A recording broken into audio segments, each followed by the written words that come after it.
Ang mayaman kong asawa. Kabanata 2001 Tai Chi Diagram at Yin Yang Fish.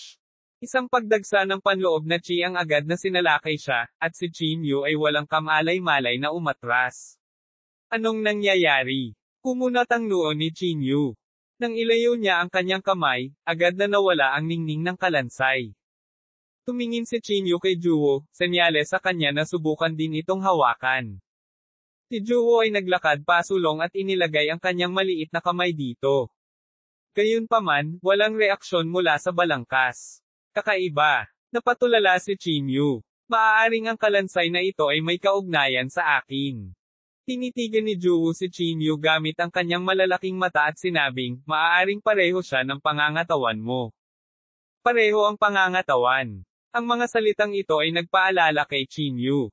Nagmamadali siyang naglakad patungo sa kalansay at sinubukang gamitin ang kanyang lakas para hawakan ang braso. Pitik. Sa kasamaang palad, sa ilalim ng lakas ni Chin Yu, ang balangkas na ito ay direktang nabasag. Parang hindi naman. Umiling si Chin Yu. Hindi niya maramdaman ang anumang internal chi fluctuations mula sa skeleton na ito. Malamang na nandoon na ito ng maraming taon. Ngayong madaling nadurog ito ni Chin Yu, maliwanag na ang kalansay na ito ay hindi lamang isang magulong katawan, ngunit hindi rin malakas ang cultivation base nito. Kung hindi, ang balangkas na ito ay magiging napakatigas. Pinulot ni Chin Yu ang buto mula sa lupa. Pagkabasag nito, nawala ang kakaibang kinang nito. Hindi alam ni Chin Yu ang pinanggalingan ng balangkas na ito, ngunit naramdaman niya sa kanyang puso na ang balangkas na ito ay hindi simple. Malamang may tinatago itong sikreto. Sa makatuwid, pagkatapos ng maraming pag-iisip, itinago ni Chin Yu ang natitirang mga tuyong buto sa Spatial Magic Artifact. Huwag na nating pakialaman ang buto na ito sa ngayon.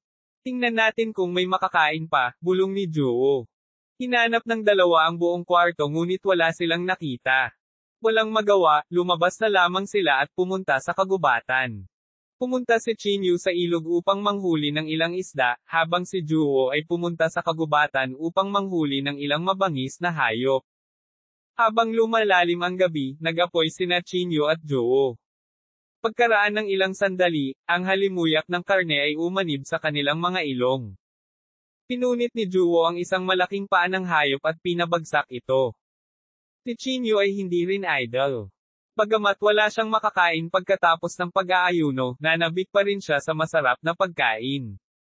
Sa pagtingin sa dalawang lobo na binababa ang kanilang pagkain, ang ikatlong prinsesa, na nakatali sa hindi kalayuan, ay hindi napigil ang malunok ang kanyang laway. Sabik niyang tiningnan ang karne sa kamay ni Chin Yu at halos maglaway. Sumulyap si Chin Yu sa kanya, pagkatapos ay pinunit ang isang piraso ng karne at inihagis ito sa ikatlong prinsesa. Gayunpaman, ang katawan ng ikatlong prinsesa ay nakatali, at hindi siya makakain. Nang makita ito, tumayo si Chin Yu at naglakad patungo sa ikatlong prinsesa. Malungkot na sinabi ni Juwo, bakit mo siya pinapahalagahan? Hayaan mo lang siyang magutom. Hindi siya mamamatay sa gutom. Hindi pinansin ni Chin Yu si Juwo. Kinalas niya ang lubid sa ikatlong prinsesa at sinabing, itali kita pagkatapos mong kumain. Sa panahong ito, huwag mong isipin na tumakas, intindihin mo. Mabilis na tumango ang ikatlong prinsesa. Pagkatapos ay dinampot niya ang karne sa lupa at ginulo ito. Ang ikatlong prinsesa ay may malaking gana, halos kapantay ni Juwo. Naubos na ng dalawa ang lahat ng pagkain sa isang sandali. Hindi lang yun, parang kulang din sila sa pagkain. May makakain pa ba? Ang ikatlong prinsesa ay sabik na tumingin kay Chin Yu. Wala lang. Hindi man lang ako busog. Mabangis na sabi ni Juwo. Ang ikatlong prinsesa ay tila takot na takot kay Juwo. Hindi niya namamalaya na umatras at hindi man lang naglakas loob na tingnan si Ju. Boo! Natahimik sandali si Chin Yu, pagkatapos ay nagsabi, manatili ka rito at alagaan mo siya. Hahanap ako ng makakain. Bakit hindi mo na lang siya hayaan? Medyo galit na sabi ni Juwo. Bakit mo siya pakialam? Ngumiti si Chin Yu at sinabi, hindi ka pa rin ba busog? Okay, babalik ako. Kasunod nito, naglakad si Chin Yu patungo sa kagubatan.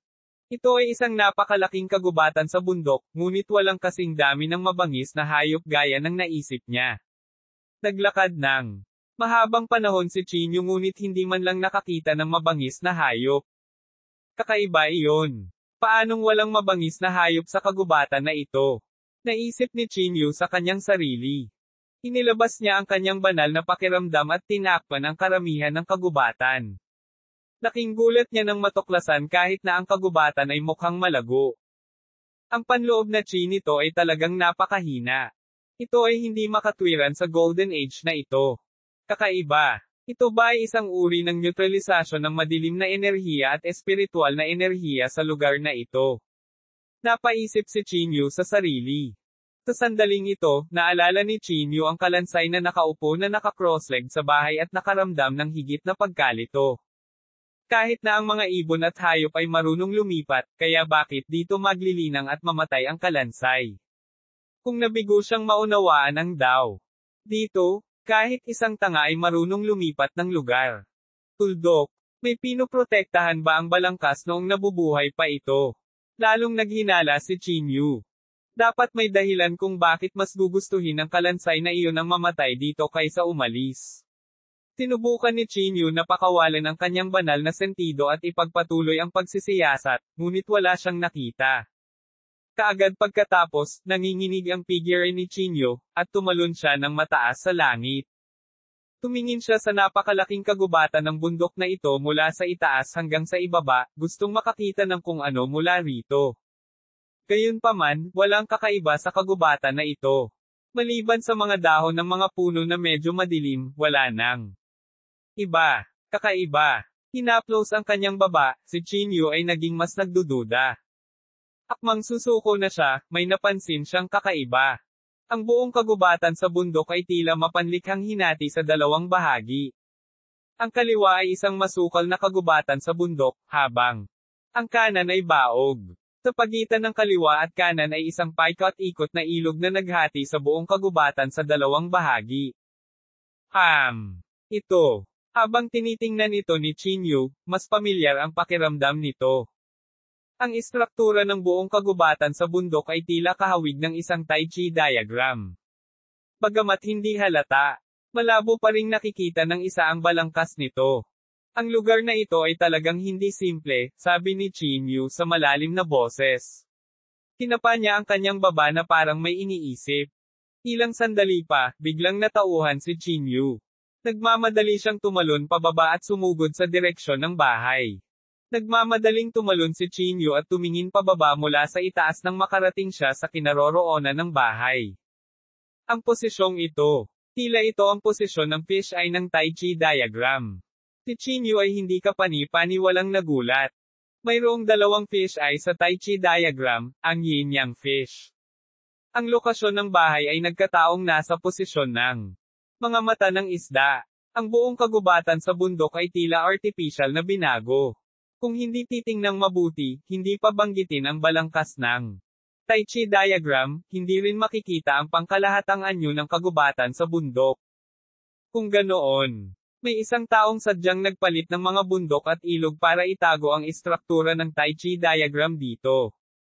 Sabi ni Chinyu sa malalim na boses. Sa madaling salita, naintindihan ng balangkas ang daw sa posisyon ng fish eye, ngunit sa ilang kadahilanan, namatay siya habang nakaupo sa silid. Bumalik si Chinyu sa lupa. May iniisip siya habang naglalakad.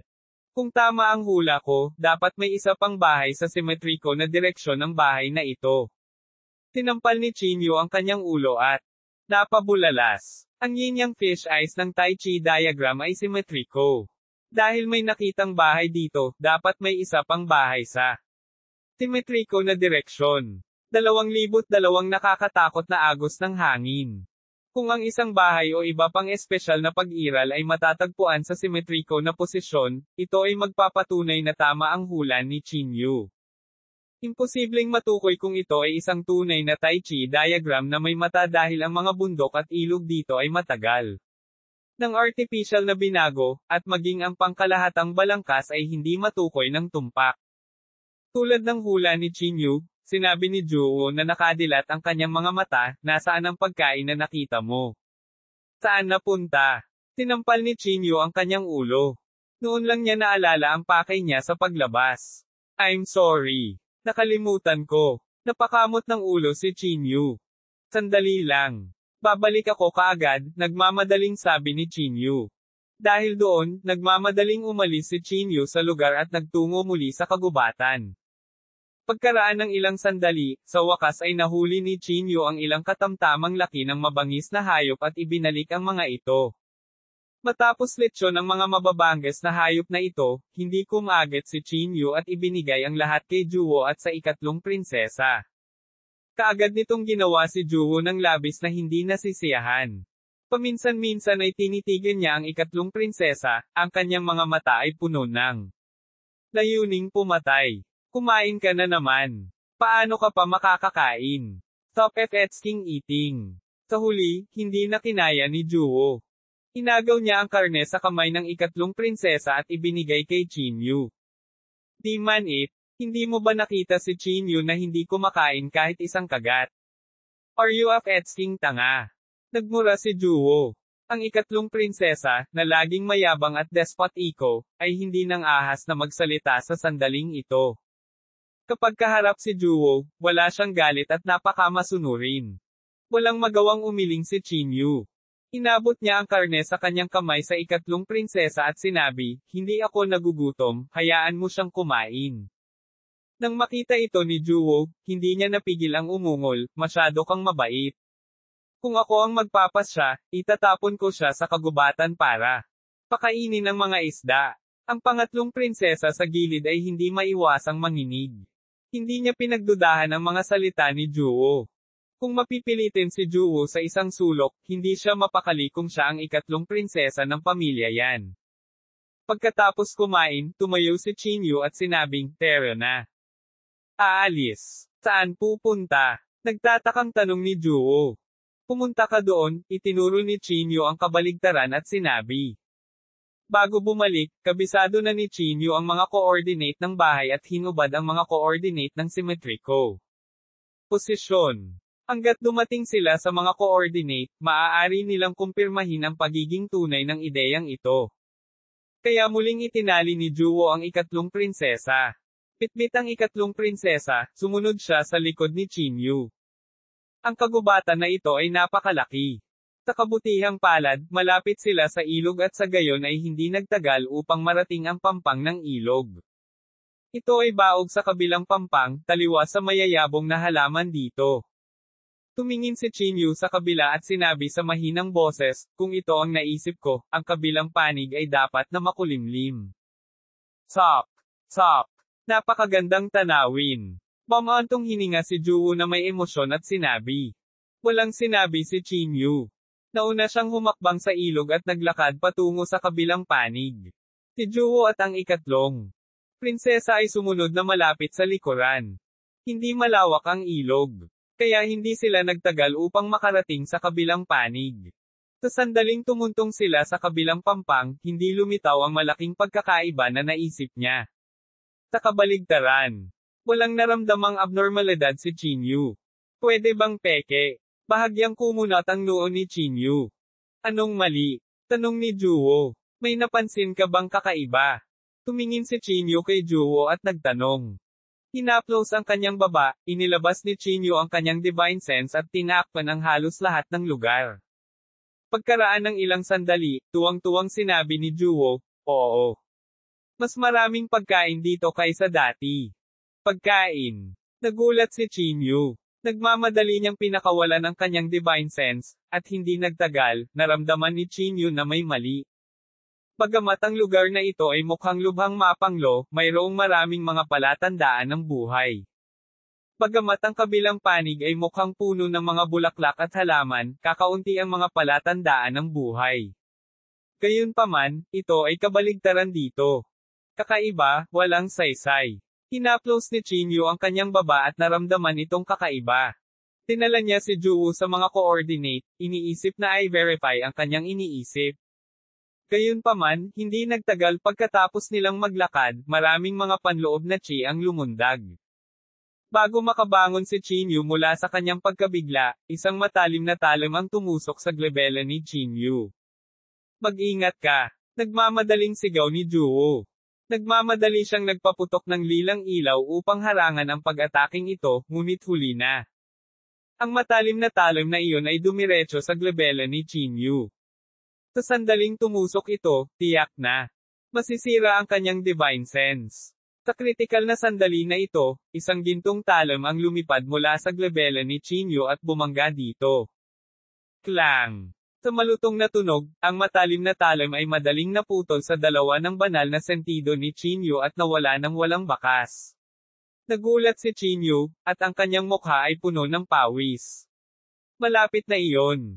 Pinunasan ni Chinyu ang pawis sa kanyang noo at maingat na itinaas ang kanyang ulo. Sino ta? Sigaw ni Chinyu. Gayunpaman, walang tumugon kay Chinyu. Ang panloob na chi sa dilim ay papalapit pa rin. Kumunat ang noo ni Chinyu. Tumingin siya kay Juwo at sinabing, medyo kakaiba ang lugar na ito. Mag-ingat. Ma'am, sagot ni Juwo.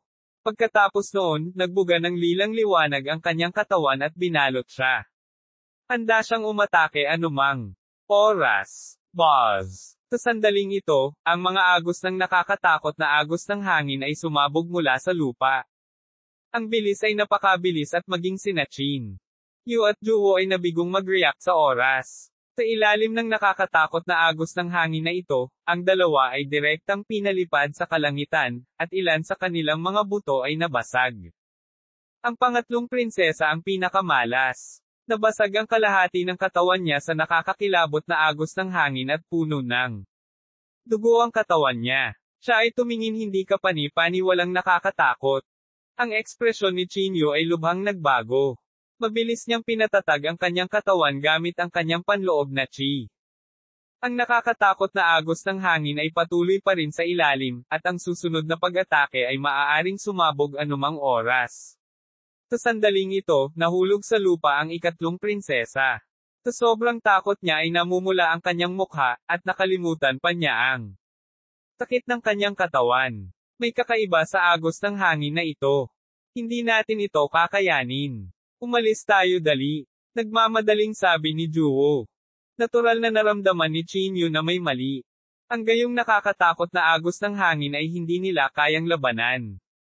Buzz! Ang agos ng hangin ay umiihip sa ibaba at maaaring sumabog anumang oras.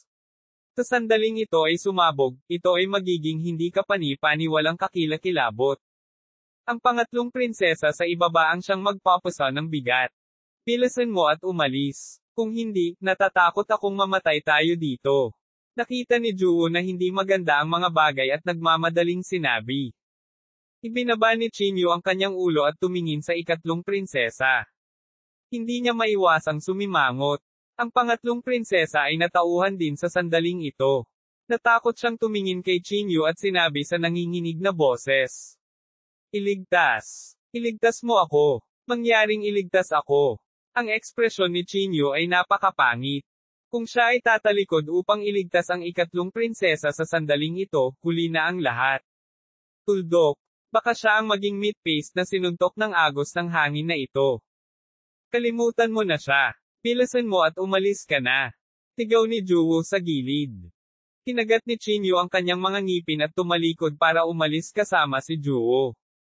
Gayunpaman, pagkatapos gumawa ng ilang hakbang, lumingon si Chinyu para tingnan ang ikatlong prinsesa. Juwo, mauna ka. Pupunta ako mamaya, nagngangalit si Chinyu at sinabi. 2,300 sadyang itinago ang anyong lupa. Sa huli, walang puso si Chinyu na baliwalain siya. Nang walang karagdagang pagkaantala, agad niyang inactivate ang line word formula at sumugod patungo sa ikatlong prinsesa. Chinyu. Nang makita ang eksenang ito, mas nabalisa si Juwo. Hindi niya kayang iwanan si Chinyu. Kaya naman, nang walang pag-aalinlangan, agad siyang sinundan ng malapitan. Ang ikatlong prinsesa sa lupa ay natakot sa kanyang talino, at ang kakaibang kababalaghan sa ilalim ng lupa ay lalong tumitindi. Tuldok. Ang pangalawang epekto ay maaaring sumabog anumang oras. Sa pagtapak sa line word formula, mabilis na tumakbo si Chinyu patungo sa ikatlong prinsesa. Buzz! Kasabay nito, ang pangalawang epekto sa lupa ay sumabog. Ang nakakatakot na agos ng hangin ay bumulwak mula sa lupa. Kung ikukumpara sa unang pagkakataon, ito ay mas marahas at nakakakilabot. Boom! Ang mga sinag ng liwanag na sinag ay bumaril sa langit at mabilis na papalapit sa ikatlong prinsesa. Ang ekspresyon ni Chinyu ay lubhang nagbago.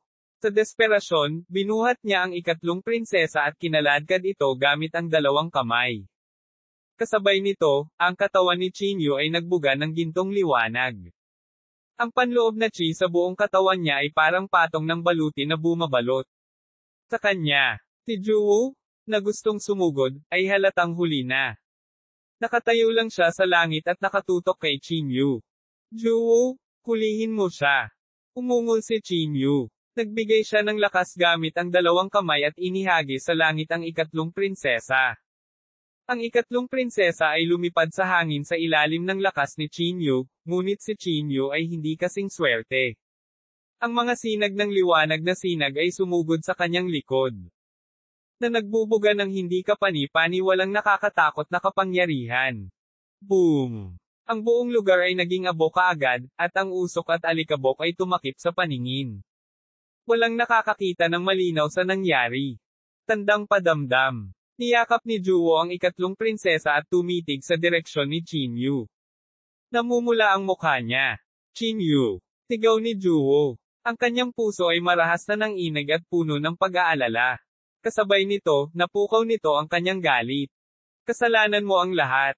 Kinagat ni Juwoo ang kanyang mga ngipin at tumingin sa ikatlong prinsesa. Hayaan mong sabihin ko sa iyo, kung may mangyari kay Chinyu. Tiyak na guguluhin kita. Ang pangatlong prinsesa ay hindi nang ahas na magsabi ng anuman. Hindi niya maiwasang tumingin sa direksyon ni Chinyu. Siya, na noon pa man ay makasarili, ay talagang may pag-aalalang ekspresyon.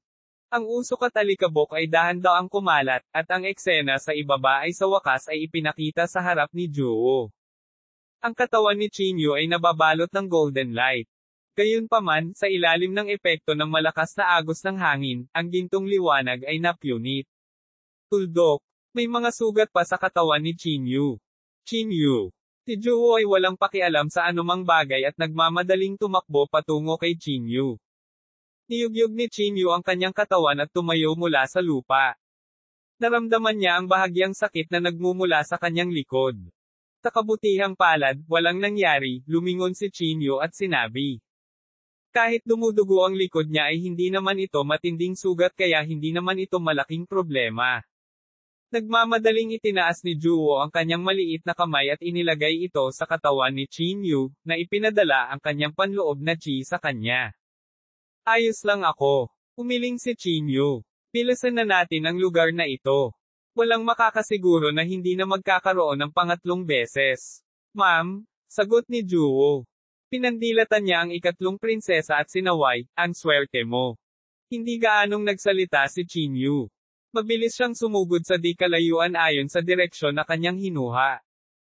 At binuhat ni Juwoo ang ikatlong prinsesa at sumunod na malapit sa likuran. Ang lupaing ito ay lubhang kakaiba. Ramdam pa rin ni Chinyu ang maraming panloob na chi na nakatingin sa kanya sa dilim. Ngunit nang gustong suriin ni Chinyu, hindi niya makuha ang partikular na lokasyon ng panloob na chi. Natatakot ako na ang panloob na chi na ito ay hindi totoo, naisip ni Chinyu sa kanyang sarili. Ang panloob na chi na ito ay malamang na hindi mula sa isang partikular na tao ngunit mula sa lupaing ito, tulad ng demonyong chi na nagsilang sa nakakatakot na berdeng halimaw. Matapos sumulong sa mahabang panahon, ang nakapalibot na panloob na chi sa wakas ay bahagyang lumabo. Ang sugat sa likod ni Chinyu ay nagpadugo pa rin sa kanya nang walang tigil. Magpahinga muna tayo saglit. Kumunat ang noo ni Juwoo. Bagaman ang sugat ay nasa ibabaw, malamang na magdulot ito ng mga problema kung ang pagdurugo ay hindi tumigil sa oras. Nang walang nakikitang panganib sa paligid, tumango si Chinyu at sumang-ayon. Naka-cross-legged siya sa lupa at dahan-daang inayos ang kanyang panloob na chi. Naglakad si Juwoo sa likuran ni Chinyu. Gamit ang kanyang espiritual na enerhiya na kahit papaano ay abnormal, ipinadala niya ang kanyang panloob na chi kay Chinyu. Habang naghihilom ang sugat, kumalat ang sakit sa buong katawan niya. Tandang padamdam. Hindi mapigilan ni Chinyu na mapabuntong hininga, at puno ng pawis ang kanyang mukha. Huminga ng malalim si Chinyu at tiniis ang sakit. Sa hindi kalayuan, ang ikatlong prinsesa, na nakahiga sa lupa, ay tahimik na tumingin kay Chinyu. Napuno ng kalituhan ang kanyang mga mata na parang hindi niya maintindihan kung bakit gustong iligtas siya ni Chinyu. Pagkaraan ng mahabang panahon, unti-unting naghilom ang mga sugat sa katawan ni Chinyu. Tumigil din si Juwo sa pagpapadala ng kanyang panloob na chi. Kung maglakas loob kang gawin ito muli, bugbugin kita hanggang mamatay. Ikinumpas ni Juwo ang kanyang maliliit na kamao at mabangis na sinabi. Okay lang ako, nakangiting sabi ni Chinyu. Mahuhuli na kung may mangyari. Isa kang loko. Malungkot na ungol ni Juwo. Pagkatapos sabihin iyon, hinawakan niya ang ikatlong prinsesa at tumabi kay Chinyu. Tumingin siya sa paligid na parang isang bodyguard. Bahagyang ipinikit ni Chinyu ang kanyang mga mata at dahan-daang inayos ang kanyang panloob na chi. Bakit mo ako niligtas? Sa sandaling ito, sa wakas ay hindi napigil ang magtanong ng ikatlong prinsesa. Nangako ako kay Elder na iingatan ka, tumingin si Chinyu sa kanya at sinabi. Dahil lang sa nangako ka sa kanya. Kumunat ang noo ng pangatlong prinsesa. Kung hindi, tanong ni Chinyu. Ibinuko ng ikatlong prinsesa ang kanyang bibig, hindi alam kung ano ang sasabihin. Ang ikatlong prinsesa ay hindi kailanman tumyupad sa kanyang pangako sa Shuang Island sa loob ng maraming taon. Para sa kanya, lahat ng tao sa mundong ito ay tila pareho. Ngunit ngayon, itinaya ni Chinyu ang kanyang buhay upang iligtas siya, na tila nakaapekto sa kanyang likas na paniniwala. Pagkaraan ng ilang sandali, halos gumaling na ang mga sugat sa katawan ni Chinyu. Tumayo siya at sinabing, Juwo, alis na tayo. Ma'am, sagot ni Juwo. Sinabi niya sa malalim na boses, may kakaiba sa lugar na ito. Kailangan nating mag-ingat. Sa sandaling ito, iba ang iniisip ni Chinyu. Ngumiti siya at sinabi, kung talagang delikado ang lugar na ito, bakit? Pipiliin ng mga nilalang na iyon ang panig na ito at hindi ang mas ligtas na lugar sa kabilang panig. At saka, ang kalansay sa bahay na iyon ay mukhang walang anumang pinsala. Gayunpaman, namatay ito kaagad. Nangangahulugan ba ito na ang tunay na panganib ay nagtatago sa kabilang panig? Ang mga salita ni Chinyu ay agad na naging sanhi ng pagkatulala ni Juwo. Walang tiyaga siyang kumaway at sinabing, ano ang sinasabi mo? Hindi ko maintindihan, at ayaw kong marinig ito. Hanggat walang nangyayari. Napangiti si Chinyu ngunit hindi na nagsalita pa. Kung tutuusin, kanina pa niya ito nasa isip. Ang mga ilaw na sinag na pumailan lang sa kalangitan ay tila napakatakot. Madali pa nilang masira ang mga depensa ni Chinyu at Juwo. Gayunpaman, nang siya ay nakipag-ugnayan sa kanila, wala sa kanila ang nakakatakot na kabagsikan na naisip niya. 2004 ang pagdating ni Yan Gayen. Marahil ang lahat ng ito ay gawa ng tao na pagtatakip. Sa pag-asa sa napakasamang hitsura at sa nakakatakot na layuning pumatay, pinilit nitong umatras ang mga lumalapit. Ang totoong pumatay ay malamang sa kabilang panig. Kaya dinala si Juwo at ang ikatlong prinsesa, patuloy na sumulong si Chinyu. Ayon sa direksyon na kanyang napagtanto, si Chinyu ay hindi nakakita ng ibang bahay. Gayunpaman, ang isang maliit na platform ng array ay nasa simetriko na posisyon. Mabilis na naglakad pasulong si Chinyu. Dumating siya malapit sa array platform at nakatuklas din ng skeleton sa array platform. Gayunpaman, naiiba sa balangkas sa kabilang panig ay mukhang natuyo, ang kalansay na ito ay mukhang mas translucent. Huminga ng malalim si Chinyu at bumulong, mukhang tama ang hula ko. Ang terrain dito ay ang Tai Chi diagram. Sa pag-iisip nito, inilibot ni Chinyu ang kanyang tingin sa paligid at hindi maiwasang sumimangot. Ngunit sino ang sadyang nagpabago sa hitsura ng lugar na ito, bulong ni Chinyu sa sarili. Kung si Chinyu ay hindi naging sensitibo sa Tai Chi diagram, hindi niya makikita ang aktwal na anyo ng lugar na ito. May skeleton din dito. Anong nangyayari? Ungol ni Juwo. Hindi ko rin alam, umiling si Chinyu at sinabi. Iniunat niya ang kanyang kamay at inilagay ito sa balangkas. Gaya ng inaasahan, ang kalansay na ito ay naglabas din ng napakahiwagang glow. May kaugnayan ba ito sa akin o sa aking pangangatawan? Nagulat si Chinyu. Inilipat niya ang balangkas, ngunit hindi nakakita ng mga hindi pangkaraniwang pagbabago sa array platform. Nilaybot ni Chinyu ang array platform na ito ng mahabang panahon. Gayunpaman, hindi pa rin niya matukoy ang anumang mga pagbabago. Di man it, kung nandito lang ang lalaking may bigot, naisip ni Chinyu sa sarili. Sa kanyang karanasan, tiyak na malalaman niya ang sekreto dito. Lalaking may bigot, alam kong nasa paligid ka. Tumigil ka sa pagtatago at lumabas ka, sinubukang sumigaw ni Chinyu. Sa kasamaang palad, hindi nagpakita ang lalaking may bigot sa pagkakataong ito. Ito ay maliwanag kahit na ang lalaking may bigot ay hindi kailanman natuklasan ang lugar na ito. Anong sekreto ang nakatago dito? Kinakamot ni Chinyu ang kanyang mga tainga at pisngi ng may pag-aalala, ngunit wala siyang ideya. Huwag ka munang mag-overthink. Nagugutom na ako. Pilasan mo at humanap ka ng makakain. Tinapik ni Juwo ang kanyang tiyan. Ang pagpapadala ng kanyang panloob na chi kay Chinyu ay ngayon lang nakakonsumo ng malaking halaga ng kanyang espiritual na kapangyarihan. Kailangan niyang lagyang muli ang kanyang pisikal na lakas ngayon. Buti na lang at maraming nilalang dito. Hindi nagtagal, nagdala si Juwo ng ilang mabangis na hayop at inihaw ang mga ito. Si Chinyu, sa kabilang banda, ay walang ganoong paglilibang. Umupo siya doon na naka-cross-legged at sinubukang tukuyin ang pamamaraan ng dawsa. Lupaing ito. Gayunpaman, ang antas ni Chinyu ay masyadong mababa, at nabigo siyang maghinuha ng anuman. Pagkatapos ng mahabang pag-iisip, nagpa siya si Chinyu na manatili dito pansamantala. Nahulaan niya ang mga tao mula sa iba pang mga aristokratikong pamilya. Ay hindi na siya mahahanap sa lalong madaling panahon. Kung makakahanap siya ng ilang magagandang pagkakataon dito, magiging sulit ang lahat. Unti-unting nagdilim ang langit, at nagsimulang makatulog si Juwo. Humiga siya at nakatulog. Lalong inaantok ang layaw na pangatlong prinsesa at nakatulog ng mas maaga. Si Chinyu lamang ang nagsisikap na maalala ang mga nauugnay na detalye at ang mga alamat tungkol sa Tai Chi diagram. Bumalik sa Earth, ang Tai Chi diagram ay naglalaman ng universo at lahat ng nabubuhay na bagay. Ang tinatawag na Tai Chi ay nagsilang sa lahat ng nabubuhay na bagay, na nagpapahiwatig ng simula ng mundo. Initial. Tahimik na pinag-isipan ni Chinyu ang salitang ito. Bigla siyang nakaisip ng posibilidad. Ang gulo. Nagsimula ang langit at lupa sa kaguluhan. Bilang karagdagan sa espesyal na reaksyon sa pagitan ni Chinyu at ng dalawang kalansay.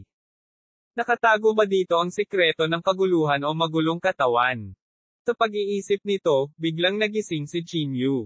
Naiintindihan ko na, bulong ni Chinyu. Ang lugar na ito ay malamang na nangangailangan ng isang espesyal na paraan upang ilipat ang buong lupain bago matuklasan ang sikreto sa ibaba. Gayunpaman, sa mga pamamaraan ni Chinyu, hindi niya mailipat ang lupaing ito dahil hindi niya alam ang pagkakabuo ng lupain. Kung mahahanap ko ang lalaking may bigot, maaaring makuha ko ang pagkakataon ng kaguluhang ito. Agad na nasasabik si Chinyu. Tandang padamdam. Nagmamadali siyang bumangon at nagplanong umalis sa lugar na ito. Ngunit nang makita niyang mahimbing na natutulog si Juwo, ibinasura niya ang ideya. Hintayin natin na magising sila. Wala namang pinagkaiba kahit isa o dalawang araw, naisip ni Chinyu sa sarili. Gayunpaman, sa sandaling ito, maraming hindi kapani-paniwalang malakas na internal chi ang mabilis na lumalapit. Ang mga panloob na chi na ito ay agad na nagparamdam kay Chinyu ng pagkabalisa sa kanyang puso. May darating. Ang ekspresyon ni Chinyu ay lubhang nagbago. Ang takot ng mga panloob na kiss ay lampas sa imahinasyon. Ibang-iba ito sa internal chi na naramdaman niya noong araw. Biglang tumayo si Chinyu. Nang hindi nag-iisip, agad niyang ginaising si Juwo mula sa kanyang pagtulog. Bantayan ang ikatlong prinsesa. May darating, malamig na sabi ni Chinyu. Napaupo bigla si Juwo. Nagmamadali siyang tumakbo papunta sa ikatlong prinsesa at ginaising ito. Tapos napahawak siya sa leeg niya. Ang ikatlong prinsesa, biglang nagising, ay napatulala. Gayunpaman, hindi siya nang ahas na magsalita nang makita ang napakasamang Ju. Bu! Malamig na tumingin si Chinyu sa pinanggalingan ng panloob na Chi at tahimik na naghintay. Ilang sandali pa, nagsimulang manginig ang kawalan. Kasunod noon, sunod-sunod na lumitaw ang mga figures sa harap ni Chinyu. Ang kanilang mga galaw ay napakabilis, tahimik na humaharang kina Chinyu at Joo. Sa sumunod na segundo, isang malaki at matangkad na lalaki ang lumabas sa kawalan. Malamig at marangal ang ekspresyon niya. Maautoridad siya nang hindi nagagalit. Ang panloob na Chi sa kanyang katawan ay nagpatira pa sa mga tao at sumamba sa kanya. Ang bilis mong dumating. Ang puso ni Chinyu ay nasa kaguluhan, ngunit ang kanyang hitsura ay nanatiling kalmado. Tumingin siya sa malaki at matangkad na lalaki sa tapat niya at hindi nagtanong sa tono ng pagmamalabas o pag-iwas sa sarili, "Sino ka?" Inilagay ng lalaki ang kanyang mga kamay sa likod at malamig na sinabi, "Yan gaya ng pamilya yan. Mga taong mula sa pamilya yan." Lalong naging pangit ang ekspresyon ni Chinyu. Sa hindi kalayuan, si Juwo ay lubhang mapagbantay, natatakot na. Si Yan Gayen ay agawin ang ikatlong prinsesa. Huminga ng malalim si Chinyu. Ayaw niyang makipag-conflict sa pamilya yan, kaya yumuko siya at sinabing, "Wala akong balak na maging kaaway ng pamilya yan. Ang dahilan kung bakit ko ito ginawa ay wala talaga akong choice." Sana maintindihan ni Senior. Naiintindihan mo. Inagaw mo ang ikatlong prinsesa ng pamilya yan, at naglakas loob ka pa ring hanapin ang aking pangunawa. Ang saloobin ni Yan Gayen ay labis na nakakapangilabot. Hanggat pinahihintulutan tayo ni Senior na umalis, ginagarantiya ko na ang ikatlong prinsesa ay babalik ng ligtas sa pamilya yan. Nakasimangot si Chinyu at sinabi, "Kwalipikado ka bang makipag-ayos sa akin?" Malamig na sabi ni Yan Gayen. "Tumigil ka sa pagsasalita ng walang kaparerekon." Si Juwo, sa gilid, ay agad na sambat. "Pag nagpatuloy ka pa sa kalokohan, kakakitin ko ang leeg niya." Oh, nagtaas ng kilay si Yan Gayen. Sa sandaling ito, biglang naningkit ang kanyang mga mata, at ang katawan ni Juwo ay lumipad palabas ng hindi mapigilan. Ang ikatlong prinsesa, na wala na ngayon sa kontrol ni Juwo, ay madaling nailigtas ni Yan Gayen. Ang lahat ng ito ay nangyari sa isang iglap. Ang bilis ay napakabilis na walang makapag-react sa oras. Nakakatakot na lakas. Ang ekspresyon ni Chinyu ay lubhang nagbago. Ang lakas ni Yan Gayen sa tapat niya ay umabot sa hindi maisip na antas. 2005 si Uncle Yan laban kay Yan Gayen. Juwo, na may makapangyarihang kapangyarihan sa pakikipaglaban, ay talagang direktang pinalipad ng isang ideya mula sa kanya. Anong kaharian ang napuntahan ni Yan Gayen? Ito kaya ay isang tunay na santo. Sa pag-iisip nito, biglang nagbago ang ekspresyon ni Chinyu. Ngayong inalis na ni Yan Gayen ang kanyang huling trump card, si Chinyu ay walang pagkakataong manalo. Third princess, okay ka lang ba? Tanong ni Yan Gayen. Ang pangatlong prinsesa, na laging masungit, ay medyo kalmado sa harap ni Yan Gayen. Tumango lang siya. Dalhin ang ikatlong prinsesa sa tabi at protektahan siyang mabuti, mahinang sabi ni Yan Gayen. Oo. Ang ilang mga tao sa tabi niya ay agad na dinala ang ikatlong prinsesa sa gilid at gumamit ng isang lihim na pamamaraan upang maprotektahan siya. Ang ekspresyon ni Chinyu ay napakapangit. Mula sa pag-uusap ni Yan Gayen at ng ikatlong prinsesa, makikita ng isa na si Yan Gayen ay may napakataas na katayuan sa pamilya yan. Kahit na sa harap ng ikatlong prinsesa, hindi siya nagmamayabang o nag-isar. Di man it. Sa sandaling ito, sumugod na si Juwo. Wala siyang pakialam sa lakas at katayuan ni Yan Gayen at aatake na sana siya. Mabilis na pinigilan ni Chinyu si Juwo at umiling. Hindi, itong si Yan Gayen ay hindi natin kayang harapin. Wala akong pakialam kung sino siya. Mabangis na sabi ni Juwo. Makinig ka sa akin. Saway ni Chinyu. Huwag kang mamatay ng walang kabuluhan. Pagkatapos sabihin ito, tumingin si Chinyu kay Yan Gayen. Huminga siya ng malalim at ikinulong ang kanyang mga kamay. Senior, walang kinalaman ang bagay na ito kay Juwo. Pwede bang hayaan mo muna siyang umalis? Siya ang closed door na disipulo ni Dinley. Sinusubukan mo bang takutin ako kay Dinley? Nagtaas ng kilay si Yan Gayan. I don't dare. Mas lalong nabahala si Chinyu. Ang bagay na ito ay walang kinalaman kay Juwo. Ako ang mananagot sa lahat. Tohanin mo ang aking mga A*S. Walang pakialam si Juwo. Ang kanyang katawan ay kumikinang sa lilang liwanag, at agad siyang tumakbo patungo kay Yan Gayan. Ang ekspresyon ni Chinyu ay lubhang nagbago nang makita ito, at siya ay nagmamadaling sumigaw, hindi. Gayunpaman, huli na. Hinawakan ni Juwo ang lilang ilaw sa kanyang kamay at direktang sinugod si Yan Gayan. Hindi ka pani-pani walang kalmado ang ekspresyon ni Yan Gayan. Pagtingin kay Juwo, ngumuso siya, iwinagayway ang manggas, at isang malakas na enerhiya ang lumabas. Bang! Gaya ng inaasahan, ang lilang liwanag sa katawan ni Juwo ay agad na nawasak sa sandaling sila ay magkadikit. Pinalipad din ang katawan niya. Nang makita ito ni Chinyu, dali-dali siyang tumayo at hinawakan si Juwo. Ngunit kahit na ganoon, dumanas pa rin si Chinyu ng matinding epekto at pinatatag lamang ang kanyang katawan pagkaraan ng mahabang panahon. Nakakatakot na kapangyarihan. Ang ekspresyon ni Chinyu ay lubhang nagbago. Tumingin siya kay Juwo sa kanyang mga bisig. Si Juwo ay napuno ng dugo, at ang kanyang panloob na chi ay mahina. Ang gayong lakas ay hindi maiwasang mabigla ang mga tao. Isang casual na pagwagayway lamang ng kanyang kamay ang yumanig kay Juwo sa matinding pinsala. Talagang nakakatakot. Walang pag-aalinlangan, si Chinyu ay nagmamadaling nagpadala ng espiritual na enerhiya kay Juwo. Sa kabutihang palad, hindi siya pinatay ni Yan Gayan, kaya hindi nanganganib ang buhay ni Juwo. Siya ang unang umatake sa akin. Kahit si Dinley ay walang magawa sa akin, mahinang sabi ni Yan Gayan. Kinagat ni Chinyu ang kanyang mga ngipin. Lumakad siya pasulong at sinabing, Senyor, tatanggapin ko ang lahat ng kahihinatnan.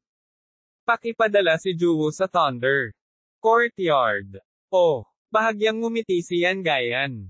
Inilagay niya ang kanyang mga kamay sa kanyang likuran at sinabing, maglakas loob kang salakayin ang ikatlong prinsesa, na isang malaking krimen. Walang makakapagligtas sa iyo. Gusto mo akong patayin. Si Chinyu ay hindi mapalagay. Hindi itinago ni Yan Gayan ang kanyang iniisip. Tumanggo siya at sinabing, tama. Huminga ng malalim si Chinyu at sinabi, pasensya na. Hindi ako uupo at maghihintay sa kamatayan. Oh, nagtaas ng kilay si Yan Gayan. Puno ng pang-aalipusta ang kanyang mga mata na para bang nakatingin sa isang langgam.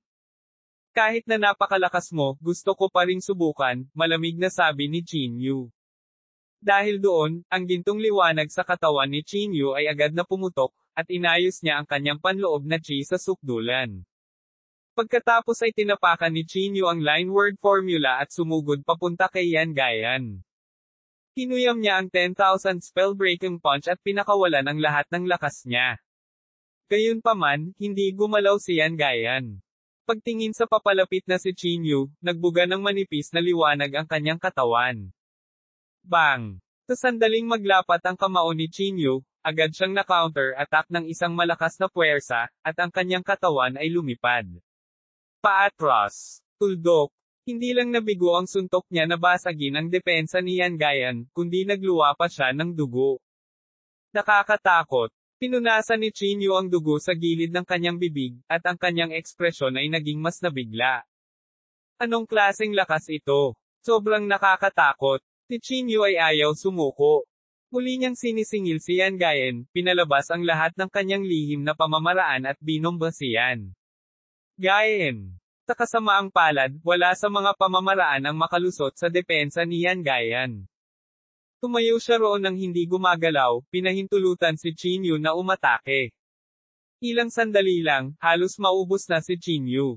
Huminga siya ng malalim, bakas ng kawalan ng pag-asa ang lumabas sa kaibuturan ng kanyang puso. Masyado siyang malakas. Wala akong pagkakataong manalo, bulong ni Chinyu sa nanginginig na boses.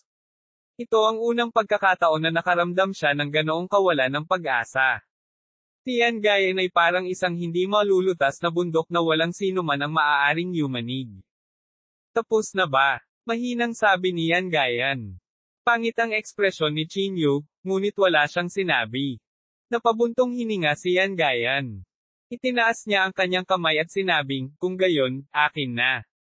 Habang itinataas niya ang kanyang palad, ang isang nakakatakot na kapangyarihan na maaaring ibagsak ang langit at lupa ay lumundag. Lahat ng nasa paligid ay agad na nawasak. Kahit malayo, mararamdaman pa rin ng isa ang malakas na pakiramdam ng pang-aapi. Sa ilalim ng ganitong pakiramdam ng pang-aapi, hindi makagalaw si Chinyu. Senior, may sasabihin pa ako. Sa kritikal na sandali ng buhay at kamatayan, nagmamadaling sumigaw si Chinyu. Sa kasamaang palad, walang pakialam si Yan Gayan. Itinaas niya ang kanyang kamay at sinabing, wala kang masasabi. Pagkatapos sabihin iyon, idiniin ang malaking kamay sa direksyon ni Chinyu. Isang mapanirang puwersa ang agad na lumapit kay Chinyu. Bago pa siya maabot ng palad, si Chinyu ay naipit sa lupa. Ang gininto ang liwanag sa kanyang katawan ay agad na durog, at ang kanyang mga buto ay gumawa ng mga bitek na tunog. Kapag doma po ang palad na ito, mamamatay siya ng walang pag-aalinlangan. Sa sandaling ito, isang napakalaking kamay ang nag-abot mula sa dilim at nagtungo kay Yan Gayan. Boom! Sa sandali ng banggaan, isang kakilakilabot na kapangyarihan ang nawala, at unti-unting gumuho ang kawalan. Nang bumagsak ang ilaw, isang medyo may edad na lalaki ang nakatayo sa tapat ni Chinyu. Yan. Tiyo yan. Nagulat si Chinyu. Hindi niya inaasahan na ang umatake ay si Uncle Yan. Sa hindi kalayuan, hindi nagulat si Yan Gayan. Inilagay niya ang kanyang mga kamay sa likod at walang pakialam na sinabi, Yan Pingnan, sa wakas. Nagpakita ka na. Ngumiti si Uncle Yan, sa kaniyakap ang kanyang mga kamay at sinabing, mukhang napansin mo na ako. Bahagyang sumimangot muli si Chinyu. Mas mataas pa ang status ni Yan Gayan kaysa kay Uncle Yan. Ang pamilya Yan ay talagang nagpadala ng gayong pag-iral. 2006 na Third Princess Pleading. Chinyu inangat ang kanyang ulo upang tingnan si Uncle Yan, gustong makita ang isang bagay mula sa kanyang mukha. Sa kasamaang palad, si Uncle Yan ay nakangiti lang, kaya wala siyang makita. Yan Pingnan, kaninong ideya ang ginagawa mo ngayon? Tanong ni Yan Gayan. Kalooban ito ng santo. Gusto niyang iligtas ko si Chinyu kahit anong mangyari. Yumuko si Tito Yan at nakangiting sabi. Kung ganoon, ang santo ay talagang may kaugnayan sa Chinyu na ito. Nagtaas ng kilay si Yan Gayan. Hindi ako kailanman nagtanong tungkol sa mga bagay na walang kinalaman sa akin, nakangiting sabi ni Tio Yan. Ngumisi si Yan Gayan. Inilagay niya ang kanyang mga kamay sa likod niya at sinabing, alam mo ba kung ano ang ibig sabihin ng pag-atake ni Chinyu sa ikatlong prinsesa? Kung hindi natin siya tuturuan ng leksyon, paano mananatili sa hinaharap ang pamilya Yan? Hindi mo ba siya tinuruan ng leksyon? Nakangiti pa si Tito Yan. Umiling si Yan Gayan at sinabing, ang utos ng padre de pamilya ay patayin si Chinyu. Isa itong aral para sa kanya. Hindi napigilan ni Chinyu na mapabuntong hininga pagkatapos marinig ang mga salita ni Yan Gayan. Sa wakas ay nahulog na siya sa pamilya Yan. Talagang binalak siya ng pamilya Yan na patayin. Magiging mahirap para sa kanya na makipag-ugnayan kay Yan Ruozo sa hinaharap. Ang ideya ng Saintes ay protektahan si Chinyu, patuloy ni Uncle Yan. Dapat mong malaman na responsable lang ako sa ulo ng pamilya. Nakikinig lang ako sa mga utos niya, mahinang sabi ni Yan Gayan. Kung gayon dapat mong malaman na ako ay may pananagutan lamang sa santo at makinig lamang sa kanyang mga utos, mahinang ngumiti si Tio Yan at sinabi. Nanlamig ang mukha ni Yan Gayan. Tumingin siya kay Uncle Yan at sinabing, Yan Pingnan, so you are planning to attack me. Kung wala akong pagpipilian, maaari lang kitang salakayin, sabi ni Tio Yan. Malamig na tiningnan ni Yan Gayan si Uncle Yan at sinabing, sa tingin mo ba mapipigilan mo ako? Baka pwede kong subukan. Tahimik na sumambulat ang panloob na chi sa katawan ni Uncle Yan. Alam ni Chinyu na wala siyang maitutulong, kaya agad niyang binuhat si Juwo at nagtago sa gilid. Ang dalawang panloob na chi ay nagsalubong ng walang tigil sa kawalan, at ang tunog na nagsasalpukan ay walang katapusan.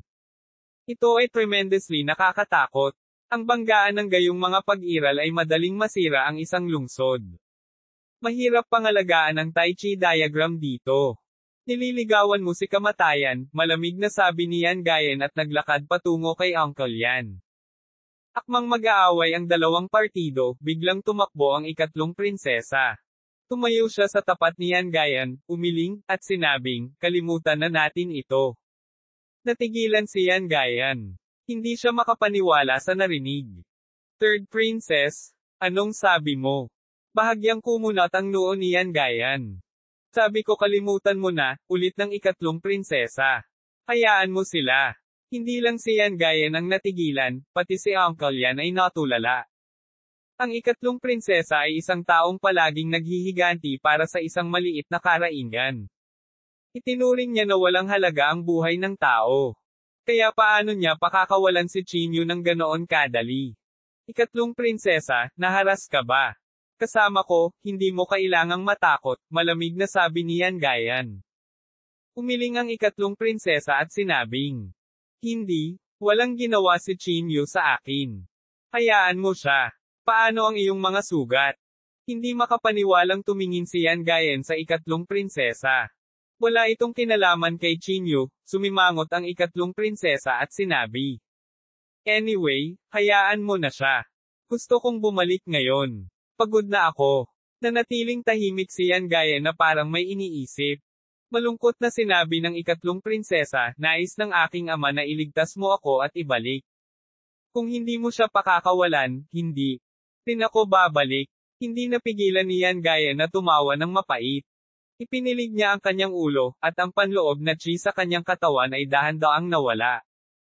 Kasunod nito, sumulyap si Yan Gayen kay Chinyu at sinabing may bahagyang ngiti, mukhang may kakayahan kang gawin ang ikatlong prinsesa na magmakaawa para sa iyo. Hindi nang ahas magsalita si Chinyu. Nakatayo siya sa gilid ng walang sinasabi. Yan Pingnan, maswerte ka, sabi ni Yan Gayen. Ngunit dahil naglakas loob kang sumalungat sa akin, tatandaan ko ito. Bahagyang yumuko si Tio Yan at hindi sumagot. Walang ibang sinabi si Yan Gayen. Ikinawin niya ang kanyang kamay at sinabing, ibalik mo ang ikatlong prinsesa. Oo. Ang mga tao sa paligid ay humakbang sa kawalan at umalis sa isang kisap mata. Nakahinga lang ng maluwag si Chinyu pagkatapos nilang umalis. Tito Yan, salamat. Kinumpas ni Chinyu ang kanyang mga kamay at sinabi. Nagtataka na tumingin si Tio Yan kay Chinyu at sinabing, paano mo nakuha ang pangatlong prinsesa na makiusap para sa iyo? Huwag mong sabihin sa akin na hawak mo. Siya, tandang padamdam. Iniligtas ko lang ang kanyang buhay, umiling si Chinyu at sinabi. Iniligtas mo ang buhay niya. Lalong nagulat si Tito Yan. Hindi idinetalye ni Chinyu ang bagay na ito ngunit binago niya ang paksa. Tito Yan, pinapante ka ba ni Rozo dito? Kung hindi, bahagyang napabuntong hininga si Tio Yan. Anak, dahil pinadala na ng padre de pamilya si Yan Gayen, ibig sabihin may balak siyang patayin. Mag-isa ka na ngayon. Tito Yan, ano ang background nitong Yan Gayen? Napangiti si Chinyu at sinabi. Talagang nakakatakot ang lakas niya. Hindi mo kailangang malaman iyon. Sa anumang kaso, si Yan Gayen ay hindi isang taong makakasama mo, sabi ni Uncle Yan. Pagkasabi nito, tumingin si Tio Yan sa malayo at sinabing, dapat akong bumalik at iulat ang aking trabaho. Naniniwala akong darating ang pamilya Yao sa lalong madaling panahon. Dapat kang umalis ng maaga at bumalik sa Thunder Courtyard. Alam ko, Tio Yan. Tumango si Chinyu. Muli niyang pinasalamatan si Uncle Yan at binuhat si Juwo, nagbabalak na umalis sa lugar na ito. Bagamat may mga lihim na nakatago sa lugar na ito, ang pananatiling buhay ang pinakamahalagang bagay sa ngayon. Makaalis lang si Chinyu. Sa ngayon, tuldok. Sa pamilyang yan, nakaupo si Yan Rozo sa gilid ng bangin. Nakapikit ang kanyang mga mata, at naglalabas ng banal na liwanag ang kanyang paligid. Gayunpaman, ang mga ilaw na ito ay lubhang hindi matatag. Kung minsan ay maliwanag at kung minsan ay madilim, na nagpapahiwatig ng labis. Napagkabalisa sa puso. Bahagyang napabuntong hininga si Yan Rozo. Dahan-dahan niyang iminulat ang kanyang mga mata at tumingin sa malayo. Sa sandaling ito, lumitaw ang panloob na chi ni Uncle Yan sa Mount Donghuang. Si Yan Ruozo ay nagmamadaling tumayo na lumulutang patungo sa direksyon ni Uncle Yan. Hindi nagtagal, dumating si Uncle Yan sa harap ni Yan Ruozo. Tito Yan, kumusta? Nag-aalalang tanong ni Yan Ruozo. Mabuti naman ngayon, nakangiting sabi ni Tio Yan. Nang marinig ito, sa wakas ay lumuwag ang balisang puso ni Yan Ruozo. Kayo ni Yan Gayen, hindi nag-away di ba? Tanong ni Yan Ruozo. Kung nag-away tayo, hindi ako ligtas na nakatayo dito. Gumiti ng mapait si Tio Yan. Nagulat ito kay Yan Ruozo. Nalilitong tanong niya, hindi kumibo si Yan Gayen. Paano mo nagawa? Natatakot akong tanungin mo ang ikatlong prinsesa tungkol dito, mamantong hininga si Tio Yan na may damdamin at sinabi. Mukhang. Talagang may kakayahan itong si Chinyu. Maging ang ikatlong prinsesa ay nagkusa na makiusap para sa kanya. Nakiusap ang ikatlong prinsesa para kay Chinyu. Natigilan si Yan Ruozo. Hindi siya makapaniwala sa narinig niya. Nakakagulat, hindi ba? Bahagyang tumango si Uncle Yan at sinabing. 2,007 atake muli. Mamantong hininga din si Yan Ruozo at sinabing, nagulat nga ako. Third princess, ay isang matigas ang ulo na Panginoon. Ano man ito, ang bagay na ito ay ganap na nalutas. Maaari mong ipahinga ang iyong mga alalahanin ngayon. Panipi. Hindi sinabi ni Tio Yan kay Yan Ruozo na ang kanyang mga aksyon ay naging sanhi ng pag-target sa kanya ni Yan Gayen, na magdudulot ng away sa hinaharap. Tuldok. Pagkatapos ng pagtakas, sumugod sina Chinyu at Juwo sa malayo. Dahil nadiskubre ng pamilya Yan ang lugar na ito, malamang na malapit na silang makarating. Sa hitsura nito, ang Thunder Courtyard ang pinakaligtas na lugar ngayon. Gayunpaman, ayaw ni Chinyu na bumalik sa Thunder Courtyard. Sa ngayon, bukod dito, si Juwo ay nangangailangan ng agarang paggamot. Matapos tumakas ng mahabang panahon, dumating si Chinyu sa isang medyo malayong lungsod. Ang lungsod na ito ay tinawag na Five Mountain City. Mayroon itong 5 bundok na matayog sa mga ulap, tulad ng 5 haligi ng langit. Ang Five Mountain City ay isang mining city. Halos lahat ng mga tao doon ay nakatira sa mga minahan.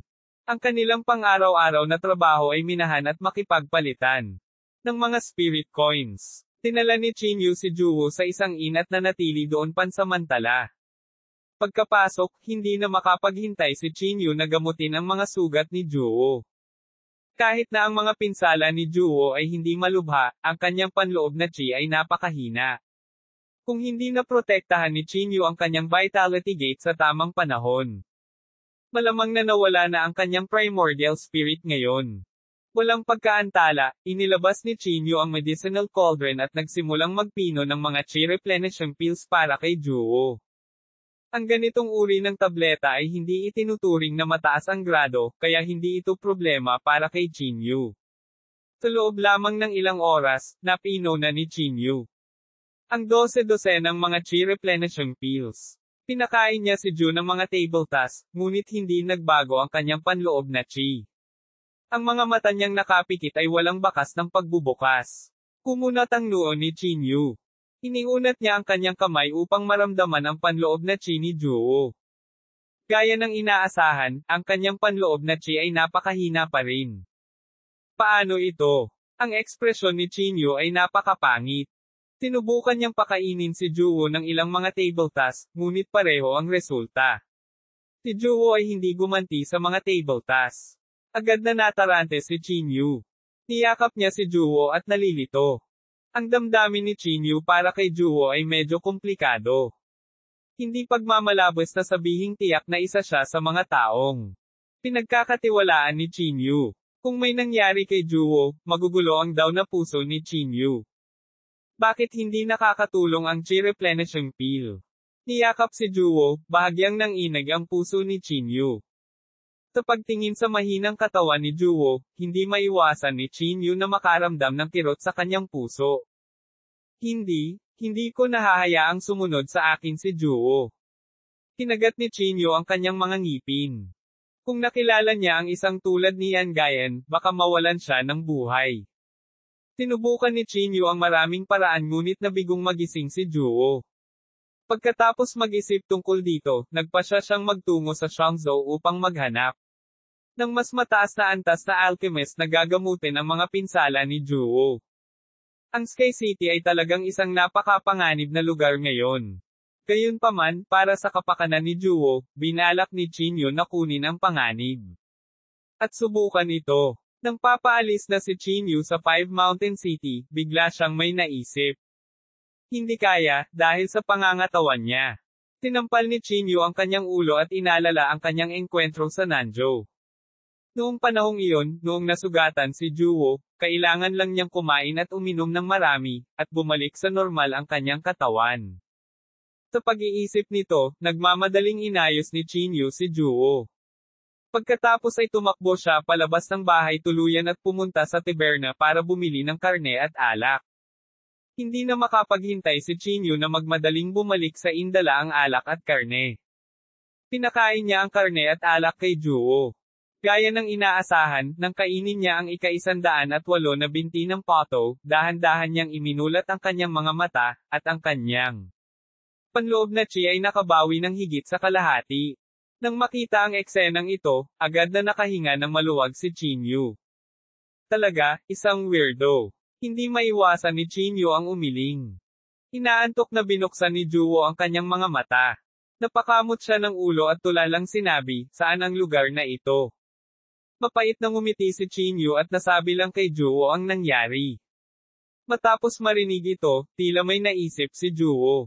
Bahagyang kumunat ang noo niya at sinabi sa mahinang boses, nakakatakot ang yan gaya na iyon. Sa lakas ko, natatakot akong wala akong magawa. Sa kanya. At saka, hindi ko akalain na iyon ang tunay niyang lakas. Ganoon din ang pakiramdam ni Chinyu. Tumingin siya kay Juwo at malamig na sinabi, kung tutuusin, galing siya sa pamilya yan. Sa hinaharap, tuldok, makatagpo ng mas makapangyarihang mga pag-iral tulad niya. Kapag nabangga natin sila, siguradong mamamatay tayo. Matapos marinig ang sinabi ni Chinyu, casual na sinabi ni Juwo, kung natatakot tayo sa kanila, tatakbo na lang tayo. Si Chinyu, na gustong samantalahin ang pagkakataon na takutin si Juwo, ay hindi maiwasang mapabuntong hininga. Paano siya matatakot sa ilang mga salita ni Chinyu? Juwo, sa iyong lakas, tiyak na malalampasan mo si Yan Gayen at magiging isa sa pinakamalakas na tao sa buong mabituing kalangitan, sabi ni Chinyu sa akin. Tanong ni Juwo, na parang naguguluhan. Kaya, hindi mo kailangang ipagsapalaran ang iyong buhay sa pamamagitan ng pananatili sa tabi ko, mataimtim na sabi ni Chinyu, mas mabuting magmadali kang bumalik sa Thunder Courtyard. Kasama si Dinley, naniniwala akong walang maglalakas loob na gumawa ng anuman sa iyo. Umirap si Juwo at agad na sinaway, hindi ako aalis. Anong gagawin mo pagkatapos kong umalis? Maliban na lang kung babalik ka sa Thunder Courtyard kasama ako. May sarili akong pamamaraan. Hanggat hindi mo ako sinusundan, walang makakaalam ng aking pagkatao, malamig na sabi ni Chinyu. Pagkatapos nito, agad na isinaaktibo ni Chinyu ang kanyang lihim na pamamaraan at binago ang kanyang hitsura. Sa ganitong paraan, walang makakahanap sa akin. Gayunpaman, kung susundin mo ako, maakit mo ang atensyon nila sa halip. Kaya, dapat kang magmadaling bumalik sa Thunder Courtyard, malamig na sabi ni Chinyu. Sa tingin mo ba ito gumagana? Gumisi si Juwo at sinabi. Sa iyong mga pamamaraan, kapag nakilala mo ang isang tulad ni Yan Gayen, natatakot akong makita ka sa isang sulyap, di ba? Ibinuka ni Chinyu ang kanyang bibig ngunit hindi mapabulaanan ang sinabi ni Juwo. Ang lakas ni Yan Gayen ay nalampasan ang pangunawa ni Chinyu. Walang nakakaalam kung gaano siya kalakas. Sige, hindi na ako babalik. Huwag mong kalimutan na mayroon pa akong Saint Weapon na hindi ko pa nagamit, ngumisi si Juwo at sinabi. I underestimated him this time. Next time, ilalabas ko na ang Saint Weapon ko. Kahit hindi ko siya mapatay, makakatakas man lang ako. Casual na sabi ni Juwo. Tuldok, walang magawang umiling si Chinyu. Alam niyang imposibleng baguhin ang iniisip ni Juwo. Kaya wala na siyang ibang sinabi. Mukhang kailangan kong mag-isip ng paraan para makakuha ng magic artifact para kay Juwo na maaaring magtago ng internal chi, naisip ni Chinyu sa kanyang sarili. Sa mga sumunod na araw, hindi umalis sina Chinyu at Juwo sa Five Mountain City. Pinalak nilang magtago dito pansamantala at mag-observe ng palihim. Kung ang mga tao mula sa siyam na dakilang aristokratikong pamilya ay hahabulin sila ng walang humpay, makakatakas lamang sila pagdating ng panahon. Tuldok, lumipas ang isa pang 5 araw. Tahimik pa rin ang Five Peak Mountain. Kasabay nito, muling sumalakay ang misteryosong lahi ng demonyo. Ang target niya sa pagkakataong ito ay mas nakakagulat dahil ang taong iyon ay walang iba kundi ang dating banal na anak ng pamilya yan. Tian Yunfan. 2008 pagbabago sa Juwo. Ang labanang ito ay nagulat sa lahat, at ito rin ay ganap na nagsiwalat ng determinasyon ng mahiwagang lahi ng demonyo. Talagang hindi niya ito ginagawa para i-promote ang sarili kundi para sa lakayin ng siyam na dakilang pamilyang Maharlika. Pambihira ang katayuan ni Tian Yunfan. Siya ay minsang naging banal na anak ng pamilya yan at ang pinakamahalagang tagapagmana ng pamilya yan. Kahit na pinalitan ni Yan Ruozo ang kanyang status, alam ng buong Holy Region na napanatili pa rin ni Tian Yunfan ang kanyang pambihirang katayuan. Hindi siya mas mahina kaysa kay Yan Ruozo. Naglakad si Chinyu palabas ng inn. Halos lahat ng tao sa buong kalye ay pinag-uusapan ang bagay na ito.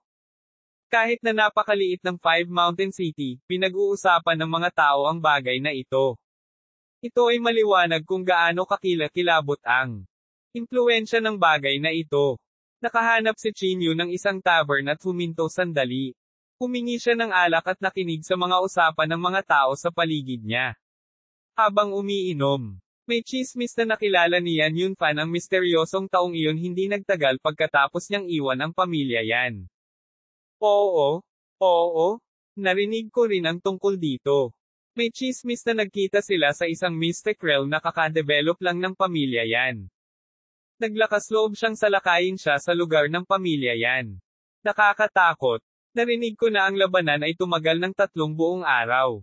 Sa huli, ang mga matatanda ng pamilya yan ay lumabas at tinakat ang misteryosong taong iyon. Nakakatakot. Talagang nakatakas siya mula sa teritoryo ng pamilya yan. Nang marinig ang talakayan ng lahat, hindi napigilan ni Chinyu na sumabad, ano ang kinalabasan ng labanan. Ang dugo ni Tian Yunfan ay damanak sa buong kalangitan. Bagamat walang nanalo, malinaw na siya ay nasa panig na natatalo. Ang misteryosong taong iyon ay umasa sa kanyang napakabilis na bilis upang makatakas mula sa pamilya yan gamit ang isang pakpak ng kanyang mga pakpak. Nakakatakot. Ang pares ba ng mga pakpak na iyon ay isang lihim na kayamanan, o ipinanganak ba siya kasama nito? Nang marinig ang kanilang mga talakayan, mas naging interesado si Chinyu sa misteryosong taong ito. Lahi ng demonyo. Azure Rock Forest. Hindi kaya nagmula siya sa kailaliman ng Azure Rock Forest. Ang kalaliman ng Azure Rock Forest ay palaging lihim. Halos lahat ng pumasok ay namatay sa loob. Kahit na maswerte silang makatakas, hindi nila pinag-uusapan ang kanilang nakita at narinig sa Azure Rock Forest. Kaya ito, lalong naging misteryoso. Noon daw ay binisita ng mga magagaling na magsasaka sa Tribulation Stage ang lugar ngunit walang natanggap na tugon. Iilan lang sa mga Immortal Emperors ang puwersahang pumasok. Gayunpaman, ang mga Immortal Emperors ay masyadong maalamat. Hindi rin sila nag-iwan ng anumang reference na dokumento. Kung pag-uusapan, ang misteryosong taong ito ay pansamantalang napawi ang aking presyon, naisip ni Chinyu sa kanyang sarili. Lalong naging talamak ang mga kilos ng misteryosong tao. Kaya ang siyam na dakilang aristokratikong pamilya ay hindi maaaring ilihis ang maraming atensyon sa pakikitungo kay Chinyu. Pagkatapos ng lahat, ang banta ni Chinyu ay napakaliit. Nagkaroon lamang ng kaunting kawalan ng katiyakan. Lahat, ang misteryosong taong iyon ay paulit-ulit na lumitaw. Wala ba siyang iniwan na anumang tampok sa mukha? Tanong ni Chinyu, na parang naguguluhan. Hindi. Sabi-sabing tinakpan ng misteryosong taong ito ang kanyang mukha gamit ang isang lihim na pamamaraan. Ang alam lang namin ay mayroon siyang pares ng payat. na braso at napakatangkad at payat. Hindi siya mukhang tao, sagot ng isang tao. Hinaplos ni Chinyo ang kanyang baba. Ang paglalarawang ito ay medyo katulad ni Xiaosheng, ngunit wala siyang mga pakpak. Bukod dito, hinding-hindi gagawin ni Xiaosheng ang ganoong bagay. Siya ay isang Panginoon na puno ng pagmamataas. Hindi niya itatago ang mukha kahit na gusto niyang gawin iyon. Tumayo si Chinyo at umalis sa tavern. Sa kanyang paglalakbay, bumili siya ng ilang pagkain para kay Juwo at pagkatapos ay nagmamadaling bumalik sa inn. Pagkatapos niyang ihain ang alak at karne, kinain ni Juwo ang pagkain na para bang ilang araw siyang hindi kumain. Aalis ako sa loob ng ilang araw. Hintayin mo ako dito, sabi ni Chinyo habang kumakain siya. Nang marinig ito, agad na napatigil si Juwo sa kanyang ginagawa. Itinaas niya ang kanyang ulo at maingat na sinabi, hindi mo sinasamantala ang pagkakataong ito para iwan ako, hindi ba? Hindi napigilan ni Chinyo na matawa. Umiling siya at sinabing, of course not.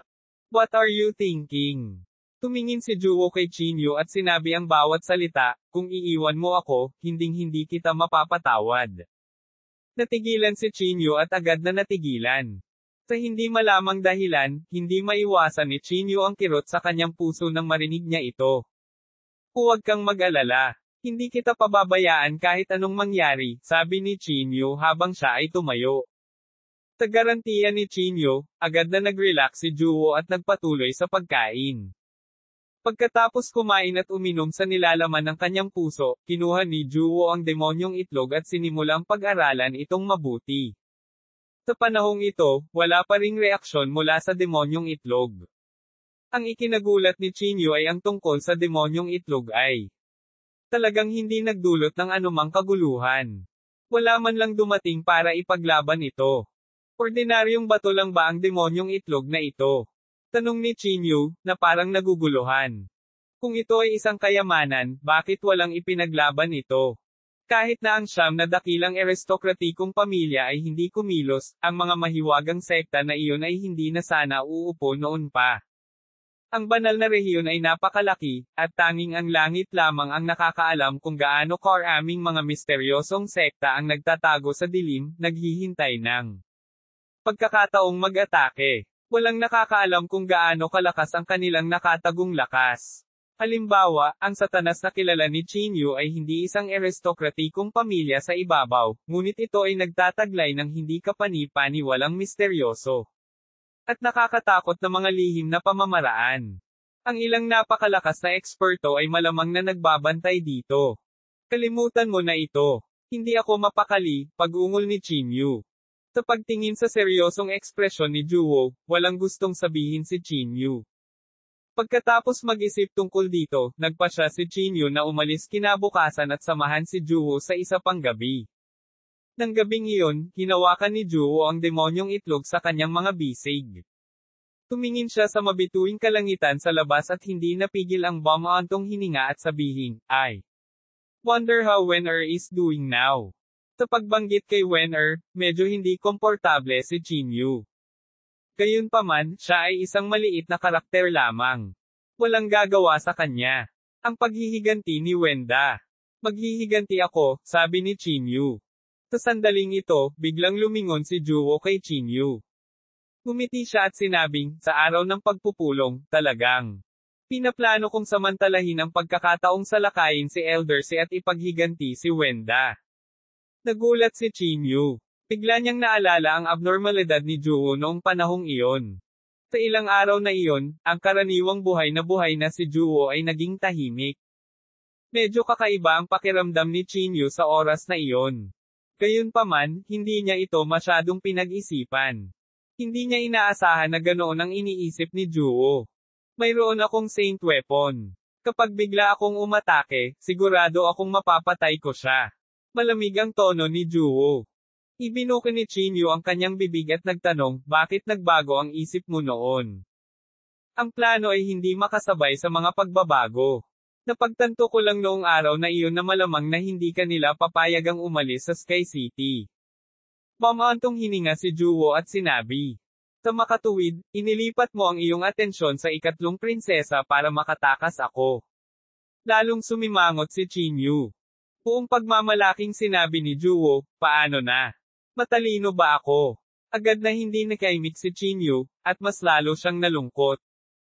Si Juwo ay hindi masyadong maalalahanin na tao. Siya ay insensitive at walang pakialam na personalidad. Ngunit ngayon, maaari na niyang pag-isipang.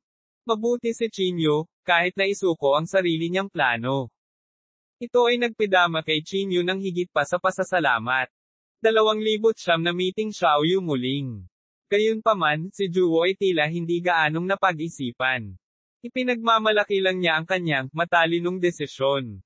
Pangako ko sa iyo, talagang gagawin kong babayaran ang pamilyang si Yumiko si Chinyu at seryosong sinabi. Tulala na tumingin si Juwo kay Chinyu. Ilang sandali pa, ngumiti siya at sinabing, anong ginagawa mo? Huwag mong istorbohin ang pagkain ko. Napangiti si Chinyu. Hindi niya itinuloy ang topic at dahan-daang tumayo.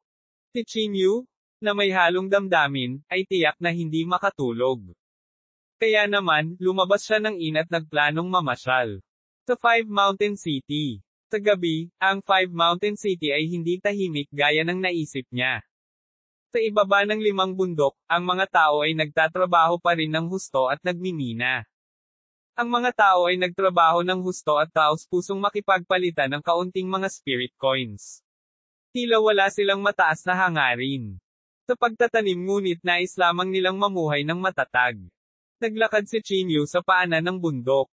Sa pagtingin sa mga taong nagsusumikap, lahat ng uri ng damdamin ay hindi maiwasang mamuo sa kanyang isipan. Sa sandaling ito, biglang naramdaman ni Chinyu ang bakas ng kakaibang internal chi na papalapit sa Five Mountain City. Ang Five Mountain City ay hindi malaki, at ang banal na pakiramdam ni Chinyu ay maaaring masakop ito ng buo. Walang sino mang lumalapit ang makakatakas mula sa divine sense ni Chinyu.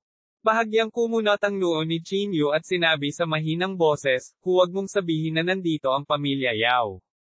Ngunit sa lalong madaling panahon, naramdaman ni Chinyu na hindi ito malamang dahil ang panloob na chi na ito ay lubhang malabo at lubos na naiiba sa pamilya Yao. Habang papalapit ang panloob na chi, mas nakasimangot si Chinyu. Nagplano si Chinyu na maghanap ng lugar na mas malayo sa inn para hindi madamay si Juwo. Gayunpaman, sa sandaling ito, napansin ni Chinyu ang panloob na chi na tila hindi lumalapit sa kanya kundi ang inn sa halip. Ang ekspresyon ni Chinyu ay lubhang nagbago. Mabilis siyang may nahulaan. Ang demonyong itlog. May nakatutok sa demonyong itlog. Walang pag-aalinlangan, si Chinyu ay naging isang gintong liwanag at kumislap sa kalangitan.